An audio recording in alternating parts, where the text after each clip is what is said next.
মাননীয় হুমায়ুন কবির যে বক্তব্য রেখেছেন, এই বক্তব্য আপনাদের কাছে আমি পড়ে শোনাচ্ছি। 26/6/2026 afternoon, Humayun Kabir MLA Nowda AC, তিনি একটি উনার পার্টির মিটিং কাশীপুরে রেজিনগরে করেছেন। সেখানে তিনি বলছেন, এই যে অনামিকা ঘোষ, সে ভোটে হেরে মনে করছে আমি এমএলএ, এখানে ভোটে হেরে বিজেপি মনে করছে আমি এমএলএ, এখানে এখন আস্ফালন করে বেড়াচ্ছে। তা আমি শুভেন্দু অধিকারীকে সেদিন বলেছি যে আপনি ভোটে জিতেছেন, আপনার দল জিতেছে, খুব ভালো কথা, কিন্তু মুর্শিদাবাদে আস্ফালনটা একটু কম করবেন। আমি যেদিন ময়দানে মুসলমানদের নিয়ে নেমে যাব না, সেদিন এমন সাটা ভাগা মার শুরু করবে যে আপনাদের পতাকা বহন করার লোক থাকবে না। কেস এরকম, কেস আমাদের বহরমপুরে জেল খাটা আছে। 5000 লোককে আপনি বহরমপুর সেন্ট্রাল জেলের যা আয়তন, তাতে 4700 বা 4800 বেশি লোক ধরে না। লাখে লাখে লোককে রাস্তায় নিয়ে নামাবো আর সাটা ভাঙা মার দেব আর জেলে যাব। কদিন জেলে আটকে রাখতে পারবেন, কত খাওয়াতে পারবেন দেখব। লিমিট যেদিন ক্রস হয়ে যায় না, মাথাটা যেদিন গরম হয়ে যায়, সেদিন আমি এসপি বুঝবো না, চিফ মিনিস্টারে বুঝবো না, আর কে কোথায় থাকলো আর কে কোথায় থাকলো না ওসব বুঝবো না। আমি নিজেই নেতৃত্ব দিয়ে দাঁড়াবো। এটা একটা ইনসিডেন্ট 1। ইনসিডেন্ট 2, শক্তিপুরে দুয়ারা ঘাটে 8 তারিখে, সেখানে উনি বলছেন ভোটের আগের দিন আমার নিজের ভাইপোকে অ্যারেস্ট করেছে এই ওসি। এই আমি তো ভাষা বলতে পারবো না।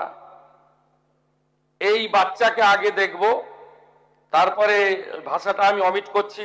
এই বাচ্চাকে এমন শিক্ষা দেব, এর বাবা 14 গোষ্ঠীর নাম ভুলিয়ে দেব। এ লালগোলাতে 500 মুসলমানের লাইফ শেষ করে দিয়ে এসেছে। সত্যভাবে বলবো, এই ওসিকে এখান থেকে সরানো শুধু না, একেবারে অকেজো পোস্টিং দিতে হবে। যদি না দেয় 10,000 লোক নিয়ে থানা ঘিরে একে কলার ধরে থানা থেকে বার করব, পারলে আমাকে রুখে নেবেন। এই দুটো ইনসিডেন্টের পরে আমার মনে হয়েছে যে এনাফি জানাব, সময় এসেছে এই ধরনের লোককে সবক শেখানোর। আপনাকে আমি পরিষ্কার বলছি, মমতা ব্যানার্জি মুখ্যমন্ত্রী নন। আপনি দুর্বল মুখ্যমন্ত্রী পেয়ে যা খুশি করেছেন, যা খুশি বলেছেন। আমি আপনাকে বলে গেলাম, আমরা দুটো এফআইআর স্টার্ট করেছি। Rejinagar PS case number 219/226, dated 26/6/2026, under section 152, 192, 196, 197, 224, 299, 351 within bracket 2, 352, 353 of the ভারতীয় ন্যায় সংহিতা। ইনসিডেন্ট নাম্বার 2তেও আমরা শক্তিপুর পিএসএ 176/226 আরেকটা কেস ইস্যু করেছি। সেই কেসেও আমরা ভারতীয় ন্যায় সংহিতার সমস্ত সেকশন লাগিয়েছি। এবং আমি আপনাদেরকে অ্যাসিওর করছি, এত বড় ক্ষমতা আপনাকে কেউ দেয়নি। আপনি মুখে যেগুলো বলেছেন, আপনাকে আমি বলে গেলাম, আপনি কেন করছেন আমি জানি। আপনি কেন করছেন রাজনৈতিক কারণটা আমি জানি। আপনার এজেন্ডা 2 ছিল। 1 এজেন্ডা খড়গপুর, রেজিনগর, নওদায় সব নির্বাচিত পঞ্চায়েত যে দলেরই হোক ভেঙে আপনার পার্টিতে নিয়ে যাওয়া, আপনি সেটা করতে পারছেন না। আর দ্বিতীয় হচ্ছে, আপনি দুটো সিটে জিতেছেন, নিয়ম মেনে একটাই রিজাইন করেছেন রেজিনগর। আগামী 2-3 মাসের মধ্যে উপনির্বাচন হবে, আপনি আপনার ছেলেকে জেতাতে চাইছেন। 72% মুসলিম আছে, মুসলিম ভোটকে কনসলিডেট করার জন্য আপনি এই খেলাটা খেলছেন।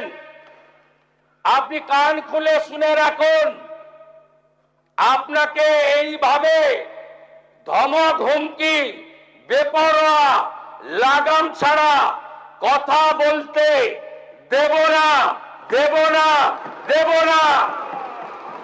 আপনাকে আমি শুধু 3টে উদাহরণ দিলাম। সন্দেশখালীতে একজন ছিল,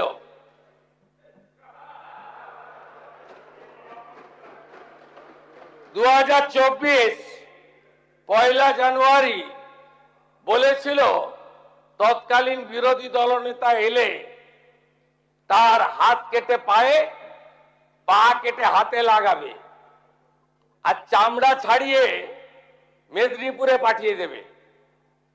ওর অবস্থা কি হয়েছে সবাই দেখেছে। একই টোন ছিল। আরেকটা জীবনতলার গুন্ডা ক্যানিং ভাঙর, ওর অবস্থাও কি হয়েছে দেখতে পাচ্ছে সবাই। আরেকটা পুষ্পা ঝুঁকে গায়ে নেই, এমন ঝোঁকা ঝুঁকেছে খালি পায়ে, ছোট প্যান্ট পরে, কান ধরে উঠবস করতে করতে যাচ্ছে। আপনাকে আমি বলে গেলাম পুলিশ তার ব্যবস্থা নেবে। আর আমি 1 সপ্তাহ পরে মুর্শিদাবাদে যাচ্ছি। আমি প্রমাণ করে দেব ভারতবর্ষের সংবিধান, আইন শেষ কথা বলে, কোন বাপের আবাদ শেষ কথা বলে না। আপনাকে সংযত হওয়ার, সতর্ক হওয়ার, এই ধরনের কথা প্রত্যাহার করার এবং ভবিষ্যতে এই ধরনের কথা বলার আগে 25 বার ভাবার হুঁশিয়ারি দিয়ে আমি সবাইকে আশ্বস্ত করছি। আপনারা ভাবছেন কেস হয়েছে, অ্যাকশন কবে হবে? যারা ওকে ডেকেছিল এই সভাতে তাদেরকে আগে তুলব, তারপরে আপনার কাছে যাব। যা করার করব, আমি আশ্বস্ত করছি আপনাদের। আপনি ধরে রাখুন, এটা ওর শেষ বক্তব্য, ধরে রাখতে পারেন। এ সরকার আইনের শাসন প্রতিষ্ঠা করবে, গুন্ডাদের শাসন সমাপ্ত করবে, নিশ্চিন্ত থাকুন। সবাই ভালো থাকবেন, ধন্যবাদ।